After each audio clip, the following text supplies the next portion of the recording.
सारण क्षेत्र बहुत सारे कारणों से जाना जाता है। पहला तो ये कि इस क्षेत्र में कई मुख्यमंत्री भी एक बड़े आंदोलनकारी जिनको संपूर्ण क्रांति के पुरोधा के रूप में जाना जाता है, उनके अंडर काम करने वाले, उनके अंडर राजनीति के गुर सीखने वाले और आंदोलन की उपज के जितने बड़े बड़े चेहरे थे, वो सारे चेहरे आज बिहार और देश की राजनीति में स्थापित हैं। एक लोकसभा क्षेत्र के अंतर्गत आने वाले विधानसभा क्षेत्रों का हम पूरा विश्लेषण लेकर के आए, वहाँ की पूरी स्थिति क्या है। क्योंकि लोकसभा के अंदर में आने वाले 6 विधानसभा जो होते हैं वो ज़्यादा महत्वपूर्ण होते हैं कि लोकसभा क्षेत्र में यदि आपकी पकड़ है तो विधानसभा में आपकी पकड़ क्यों नहीं है। ये एक बहुत बड़ी बात होती है और ये आंकड़ा बताना बहुत जरूरी है। कई लोगों ने हमें फ़ोन करके भी बताया, कई लोगों ने मैसेज किया था कि आप जो बता रहे हैं उसमें एक चीज़ तो नज़र आ रहा है कि आपके विश्लेषण सटीक है, पर लोकसभा क्षेत्र में कब्जा किसी और का और विधानसभा के अधिकांश क्षेत्रों पर किसी और पार्टी का कब्जा, इसका मतलब है कि जनता 2 भागों में बटी हुई है। और यही कारण है कि हमने सारण से स्टार्ट जो किया है, भोजपुरिया एक और क्षेत्र। परसा की बात करें तो परसा एक ऐसा विधानसभा क्षेत्र है जिसने बिहार की राजनीति में वर्तमान समय में काफ़ी कुछ हंगामा मचा के रखा है। परसा में पहले इसी परसा की जो मैं बात कर रहा था मुख्यमंत्रियों की फहरिस्त की बात, तो यहीं से स्वर्गीय दरोगा प्रसाद राय जो कि मुख्यमंत्री हुआ करते थे, उनके देहांत के बाद उनकी पत्नी को भी एक बार मौका मिला था। उसके बाद से यहाँ उनके पुत्र जो हैं वो लगातार यहाँ से चुनाव लड़ते रहे, चंद्रिका राय, जिनके बारे में लगभग सब कोई जानते होंगे। बिहार का कोई ऐसा नहीं होगा जो नहीं जानता होगा। ऐश्वर्या राय के पिता हैं और तेज प्रताप के ससुर हैं।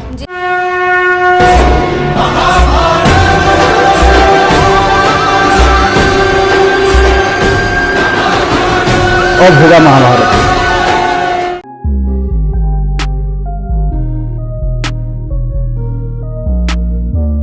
नमस्कार, मैं प्रिया एक बार फिर से स्वागत करती हूं आपका भारत लाइव में। आप जुड़ चुके हैं उस विधानसभा क्षेत्रों के विश्लेषण में जो हम रातों रात में लाते हैं। जी हां, बिल्कुल।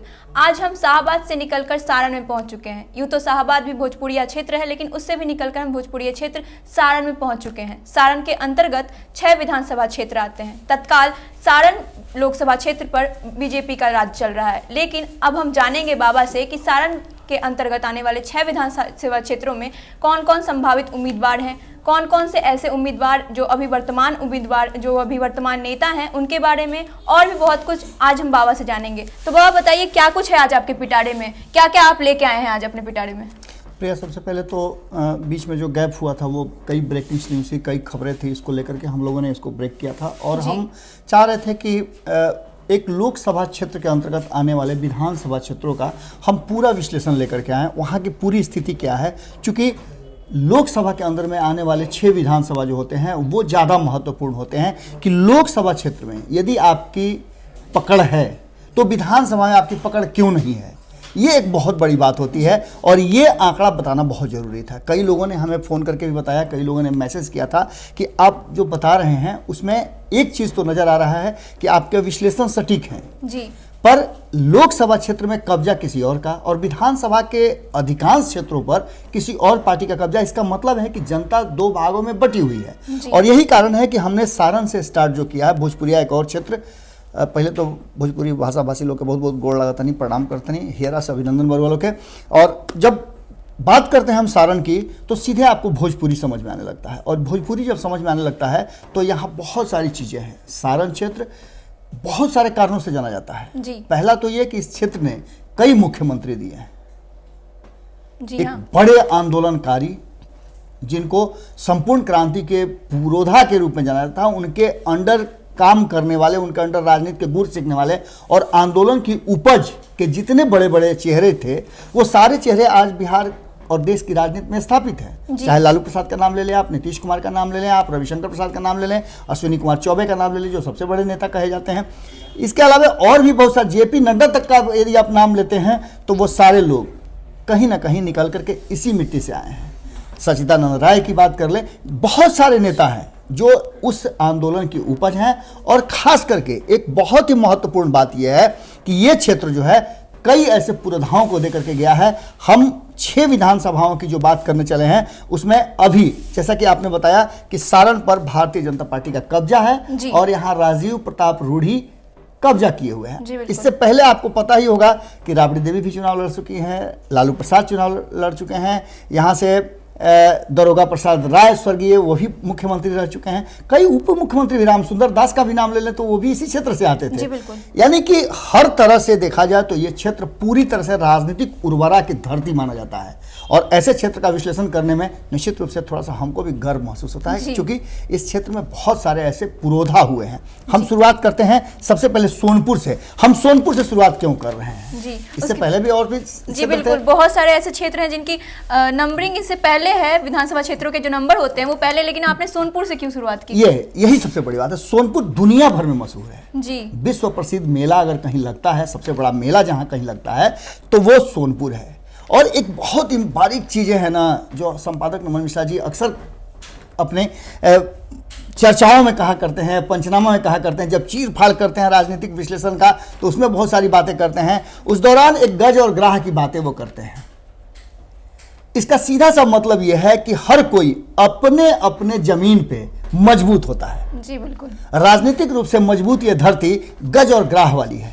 यदि पानी में है तो आप समझ सकते हैं कि ग्राह का पावर बढ़ जाता है, और अगर जमीन पे है तो गज का है। तो ऐसी स्थिति में उतार चढ़ाव होते रहता है। और यहाँ भारतीय जनता पार्टी की बात करें या नीतीश कुमार की बात करें या आरजेडी के लालू प्रसाद की बात करें तो यहाँ उतार चढ़ाव होते रहता है। ये सोनपुर क्षेत्र दुनिया का सबसे मशहूर क्षेत्र है और इसने कई मुख्यमंत्रियों को दिया है। यहाँ पर यादव, राजपूत और मल्लाह ये 3 निर्णायक होते हैं, बाकी भी जातियां इसमें हैं, लेकिन हाई प्रोफाइल सीट है जिसने 3 पूर्व मुख्यमंत्री को दिया, जो चर्चा में हम बता रहे थे। 3 पूर्व मुख्यमंत्री को दिया, रामसुंदर दास, लालू प्रसाद, राबड़ी देवी। इतना ही नहीं, इसने राम जयपाल सिंह यादव जैसे उप मुख्यमंत्री को भी दिया है जी। ऐसी स्थिति में इस क्षेत्र का बहुत ही प्रभाव बढ़ जाता है। आने वाले 2015 के चुनाव की अगर तुलना करें तो यहाँ आरजेडी का कब्जा था, जबकि आपको पता है कि 2014 से किसका इसमें लोकसभा में कब्जा है। लोकसभा में भारतीय जनता पार्टी चल रही है। 2014 में जो चुनाव हुए थे, इसके बाद 2019 में भी इस सीट पर, सारण सीट जो है लोकसभा की, उस पर बीजेपी ने कब्जा किया। रूढ़ी अभी भी यहाँ के एमपी हैं, लेकिन विधानसभा की स्थितियां कुछ अलग होती हैं। यहाँ आरजेडी का वर्चस्व बना हुआ है और शुरू से ही आरजेडी जो है अपना वर्चस्व बनाती आई है। यहाँ फैसला करने वालों में यादव और राजपूत दोनों की संख्या बराबर है। निर्णायक वोटर मल्लाह भी होते हैं। और इस बार की लड़ाई में जो 2015 से थोड़ी अलग है, क्योंकि 2015 में कहीं ना कहीं इस क्षेत्र ने राबड़ी देवी को भी हराया है, लेकिन रामानुज प्रसाद की जीत ये बात बताती थी कि नीतीश और लालू जब एक साथ थे तो उनकी ताकत ज्यादा थी। अब देखने वाली बात होगी कि 2020 में क्या कुछ होता है। हालांकि इस सीट पर मारामारी जबरदस्त चल रही है। यहाँ पर बीजेपी से विनय कुमार सिंह जो है अपना दावेदारी पेश कर रहे हैं। वहीं आपको बता दें कि हिंदुस्तानी आवाम पार्टी भी यहाँ पर अपने उम्मीदवार देना चाहती है। वहीं आपको बात करते हैं रामानुज प्रसाद तो अभी वर्तमान विधायक हैं तो वो आरजेडी से हैं ही, लेकिन आरजेडी में कई लोग प्रयासरत हैं। इन सब के बाद वीआईपी के भी कई उम्मीदवार इसमें हैं। चूंकि मल्लाहों की संख्या हमने पहले आपको बताया कि ज्यादा है, तो इस बात को लेकर के भी इस क्षेत्र में जबरदस्त ढंग का उतार चढ़ाव चल रहा है। वोटरों की संख्या कहें तो वोटर यहाँ 2,67,000 से ज्यादा वोटर हैं और एग्रेसिव वोटर भी करते हैं। 60%, माफ कीजिएगा, 54% के आसपास यहाँ लोगों ने वोट किया था। इसका मतलब है कि यहाँ जागरूक वोटर है और ये क्षेत्र इस बार 2020 के चुनाव में किस करवट बैठेगा ये बहुत ज़्यादा है। पहले तो ये लोग तय कर लें कि किसको इसमें लड़ना है, क्योंकि आरजेडी के सामने लड़ाई लड़ने के लिए जिस तरह से जदयू भी मजबूती के साथ अपनी दावेदारी पेश कर रही है, वहीं भारतीय जनता पार्टी में कई छत्रप है जो इस चुनाव में आने के लिए तैयार हैं। और दूसरी तरफ आपको पता है कि यदि जेडीयू यहाँ कॉन्टेस्ट में आती है, जैसा कि पिछली बार विनय कुमार जो चुनाव लड़े थे वो दावेदारी में तो हैं ही, जेडीयू इस पर दावेदारी अपनी मजबूत कर रही है। हालांकि चांसेस कम हैं क्योंकि कई सीटें हैं जो जेडीयू जो है पहले से अपना उंगली रख चुकी है, अन्य 6 सीटों की जो बात कर रहे हैं उसमें।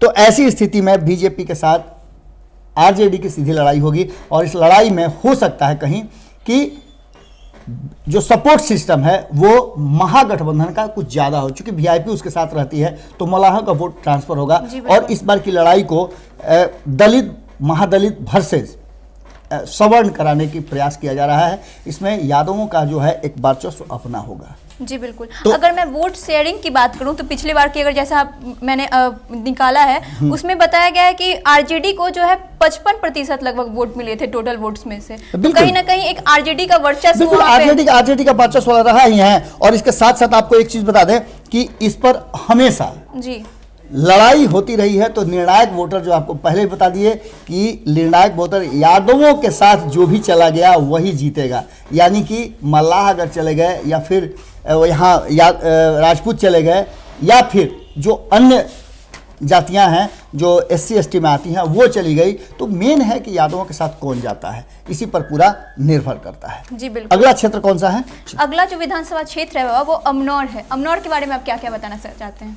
अमनौर विधानसभा का विशेषता और अमनौर विधानसभा जो है वो अस्तित्व में 2010 में आया है। इस विधानसभा को 3 परसा, मढ़ौरा और तरैया को काट करके बनाया गया और इस विधानसभा में 2010 में कब्जा था JDU का। जी। उसके बाद से 2015 में स्थितियां बदली और नीतीश कुमार जी जब RJD के साथ गठबंधन किए उस समय भी सीट उसके पास था। लेकिन 2015 में जैसा कि कहा जा रहा है जो अभी कृष्ण कुमार उर्फ मंटू सिंह जो हैं वहाँ हारे हुए प्रत्याशी हैं, उनसे हमारी बातचीत जब हुई तो उन्होंने साफ तौर पे बताया कि गठबंधन होते हुए भी जिस तरह से चाहिए था उस तरह से सपोर्ट लालू प्रसाद का हमें नहीं मिला था। जी। और उनके साथ कोई व्यक्तिगत बातें थी जिसको लेकर के लालू प्रसाद वहाँ पर चुनाव प्रचार में नहीं जाना चाहते थे। लेकिन बहुत रिक्वेस्ट और आग्रह के बाद जब गए तो उन्होंने कुछ ऐसी बातें मंच से कह दी जिसको लेकर के मंटू के विरुद्ध हवा बह गई और ऐसी स्थिति में यहाँ बीजेपी आगे चली गई और यहाँ चोकर बाबा के नाम से मशहूर शत्रुघ्न तिवारी जो हैं वो यहाँ वर्तमान अभी विधायक हैं। लेकिन उनको ले करके स्थितियाँ ठीक ठाक नहीं है। जनता का रुझान जो है उनको भी लेकर के बहुत अच्छा नहीं है। जो हमारी सर्वे टीम थी उसने बताया कि वो क्षेत्र में बहुत कम रहते हैं, बहुत कम लोग हैं। लेकिन मंटू सिंह जो हैं वो लगातार क्षेत्र में लोगों का के प्रति अपना उनका जो है जो दिनचर्या थी 2010 से जो उनके हाथ में जब लोगों ने अमनौर दिया तो उसके बाद से वो लगातार लोगों के साथ जुड़े रहे हैं। अब बात करें तो संभावितों की, तो संभावितों में बहुत सारे लोग हैं जो एकदम लगातार इसमें कर रहे हैं, अपना प्रयास कर रहे हैं। 14-15 लोगों का लिस्ट लगभग फाइनल है। इसमें RJD भी इस बार अपनी पूरी तैयारी कर रही है, क्योंकि आपको पता है कि RJD इस बार अलग है और RJD इस बार पूरे माने ताकत से लड़ने के लिए तैयार है। और कहीं ना कहीं इस लड़ाई में मंटू सिंह को टिकट मिले और अगर बीजेपी अपना उम्मीदवार बदल दे तो निश्चित रूप से कुछ ना कुछ होगा। कारण कि आप समझ रहे हैं कि इस बार स्थिति बदली है, बीजेपी और JDU में से किसी एक से ही खड़ा हो सकता है और उसमें LJP ने कहा है कि JDU के विरुद्ध हम अपने उम्मीदवार खड़ा करेंगे। तो ऐसी स्थिति में यहाँ मामला गड़बड़ा सकता है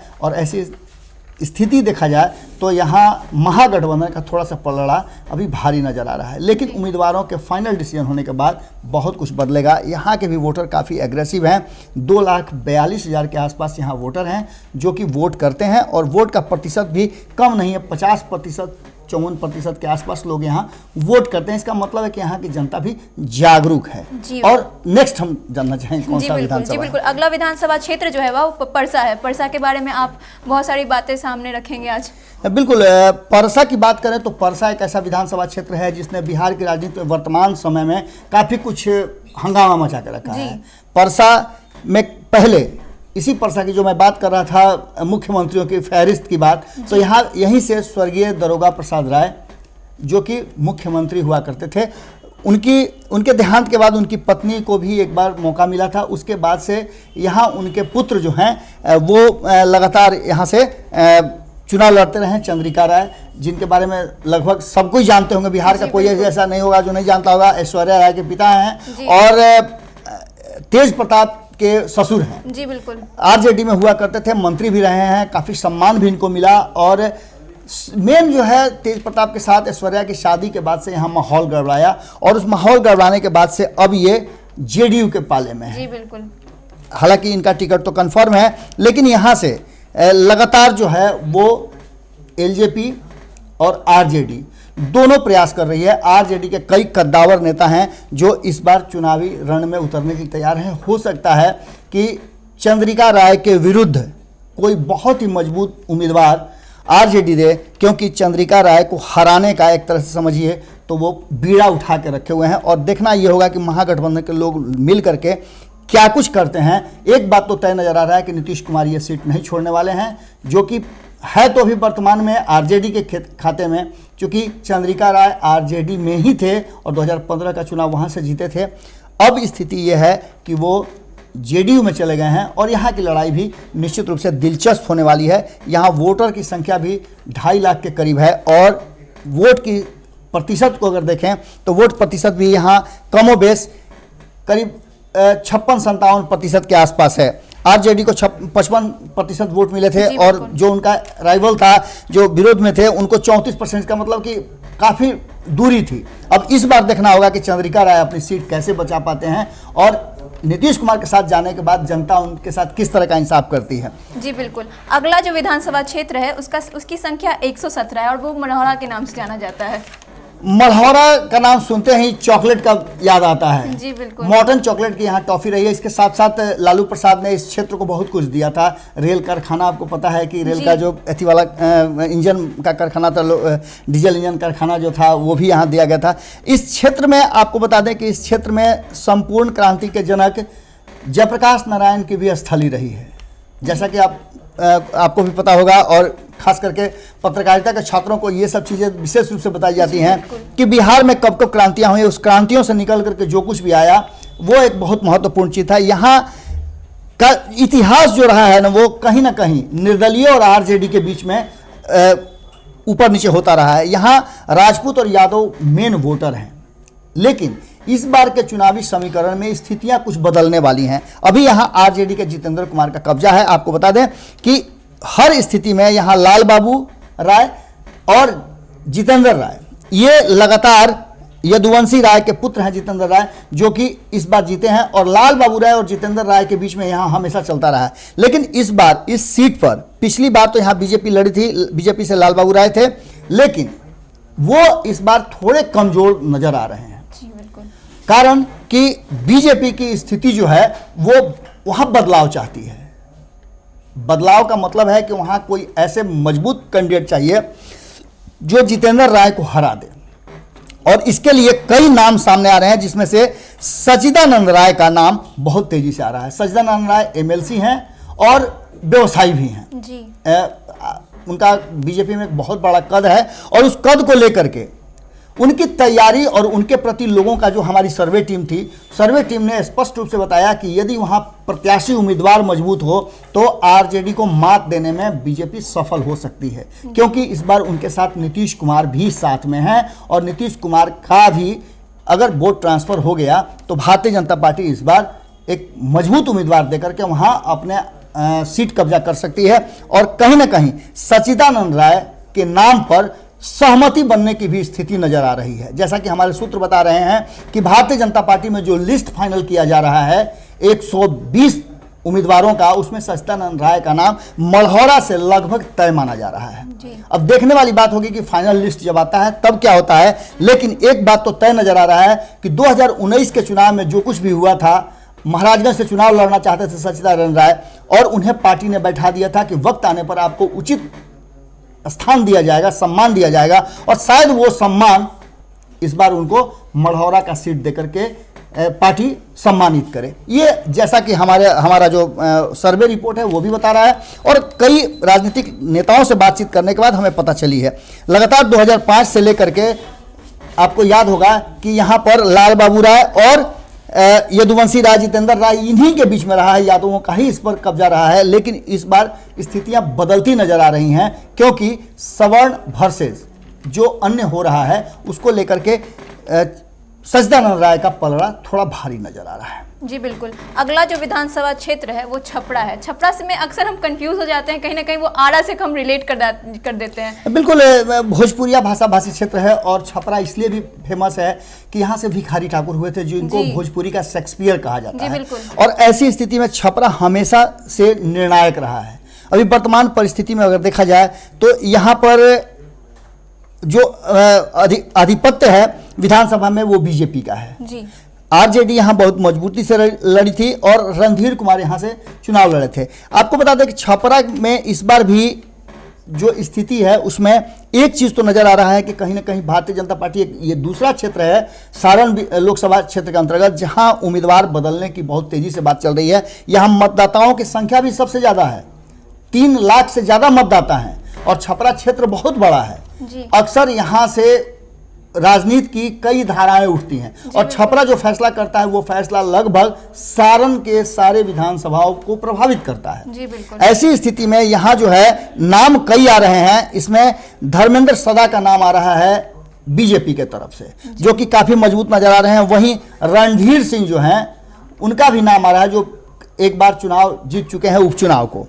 अब इन सब स्थितियों में लगातार 2014 के उपचुनाव में रणधीर सिंह यहाँ जीते थे और उसके बाद से ये उसी काल में रणधीर सिंह का जो कार्यकाल था वो बहुत ही ज़्यादा सराहनीय था। तो आरजेडी एक बार भरोसा कर सकते हैं, रणधीर सिंह को लोकसभा चुनाव में भी मौका मिला था।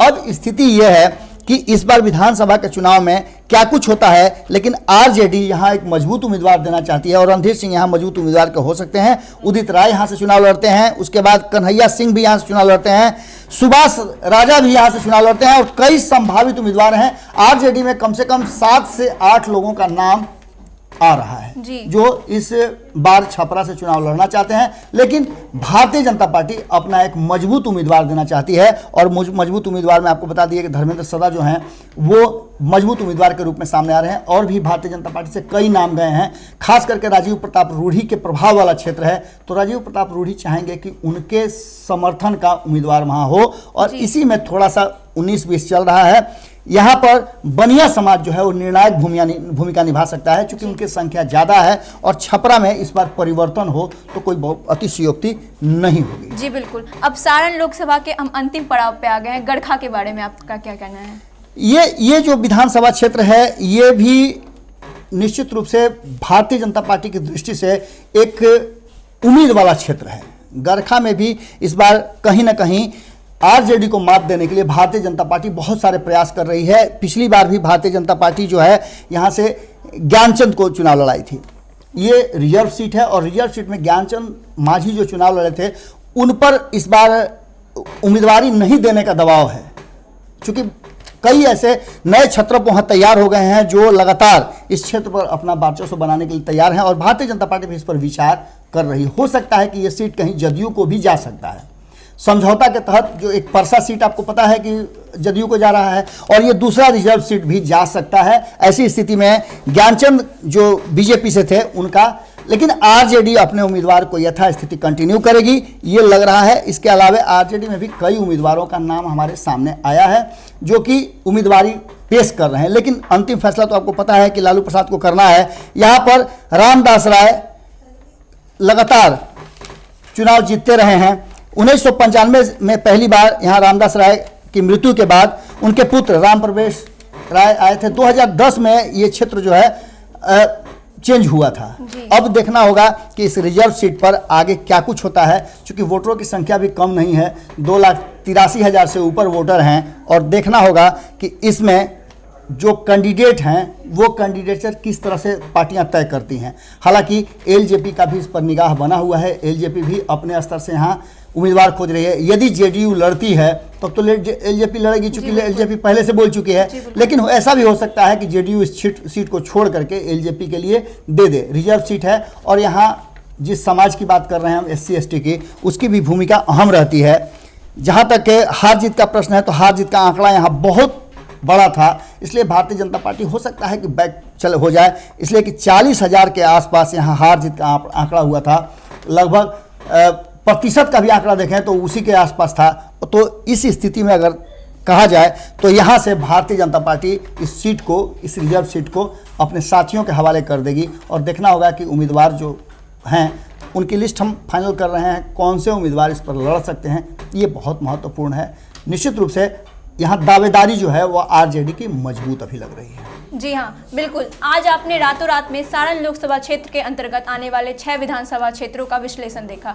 आप हमारे साथ जुड़ सकते हैं। अभी तक आपने अगर हमें सब्सक्राइब नहीं किया है तो सब्सक्राइब कर लीजिए अभी तक, या फिर आप हमें कमेंट करके अपने विधानसभा क्षेत्र के बारे में बता सकते हैं। हमारे स्क्रीन पर एक नंबर दिया हुआ है जिस पर आप हमें कॉल भी कर सकते हैं, अपने विधानसभा क्षेत्र के बारे में भी बता सकते हैं। तब तक के लिए आप हमारे साथ जुड़े रहिए। धन्यवाद। बढ़ाएं अपना कदम सक्सेस की ओर शिखर करियर इंस्टीट्यूट के साथ। शिखर करियर इंस्टीट्यूट पूर्वी भारत में एकमात्र कोचिंग संस्थान जो एक्सक्लूसिवली है मेडिकल एंट्रेंस एग्जाम के लिए।